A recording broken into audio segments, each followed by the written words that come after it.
Ranbir ground, సలాం సింగ్ గౌడ్ అనే నలుగురు వ్యక్తులు వీళ్ళు మధ్యప్రదేశ్ నుంచి వస్తారు.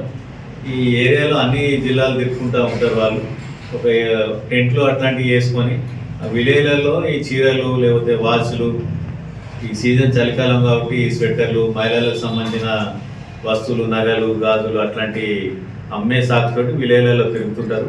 తిరిగే క్రమంలో అక్కడ ఆగి ఏదైతే గ్రామానికి చెందిన వ్యక్తులు ఎవరైతే ఉంటారో వాళ్ళతోటి మాటలు కలిపి వాళ్ళకి సంబంధించిన బలహీనతలు కూడా తెలుసుకుంటారు. వాళ్ళు రాజపేటకు సంబంధించిన జన్ను అనే వ్యక్తితోటి పరిచయం పెంచుకున్నారు. వాళ్ళు పెంచుకుని వాళ్ళ ఇంటికి వెళ్తే వాళ్ళకు పిల్లలు లేరనే సమస్య ఒకటి ఉన్నది. వీళ్ళు అతనితో మాటలు కలిపి మా మహారాజు ఉన్నాడు, అతని దగ్గరికి వెళ్తే మీకు పిల్లలు కలిగేటట్టు మందులు ఉన్నాయి, మంత్రాలు కూడా చేసి కలిగిస్తారని చెప్పేసి ఆశ కలిగిస్తారు. వాళ్ళు దానికి 3 లక్షల వరకు ఖర్చు అవుతుందని చెప్తారు.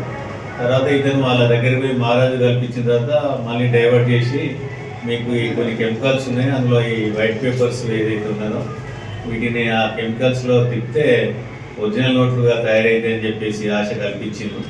దాంతో అతను కూడా అటెంప్ట్ అయ్యి దాదాపు 3 లక్షల వరకు అతనికి ఇచ్చారు.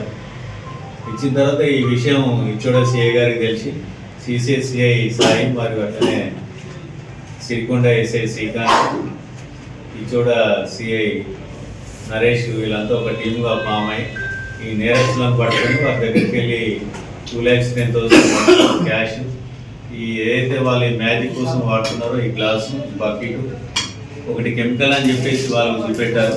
దీన్ని కూడా సీజ్ చేయడం జరిగింది. మీ ద్వారా ప్రజలకు విజ్ఞప్తి చేయడం ఏంటంటే చాలామంది కష్టపడకుండా ఈజీగా డబ్బుల కోసం ప్రయత్నం చేస్తున్నారు. ఆ క్రమంలో ఇట్లాంటి ట్రిక్స్ కొన్ని చేసి మోసం చేస్తున్నారు. అట్లనే బంగారం దొరికింది మాకు తక్కువ రేటుకి ఇస్తామని చెప్పేసి వాళ్ళని కర్ణాటక, తమిళనాడు అట్లాంటి ప్రాంతాలకు కూడా తీసుకెళ్ళి అక్కడ వాళ్ళను గాయాలు చేసి వాళ్ళ ఉన్న డబ్బులు కూడా ముంచుకొని పంపేయడం కూడా జరుగుతున్నది. కాబట్టి ప్రజలు ఇట్లాంటి వాటికి లొంగకుండా ఉండాలని చెప్పేసి కోరుతున్నాను. ఇట్లాంటి కేసులో ఇచ్చోడ సిఐ చంద్రశేఖర్ గారు, సిసిఐ సాయి, ఈ సిరికొండ ఎస్ఐ శ్రీకాంత్ మరియు ఇచ్చోడ ఎస్ఐ నరేష్ బాగా కష్టపడి వాళ్ళను పట్టుకున్నారు చాకచక్యంగా. వారికి గుర్తింపు గురించి రివార్డు వాళ్ళు ఎస్పీ గారి దృష్టిలో కూడా రివార్డు కూడా ఇవ్వడం.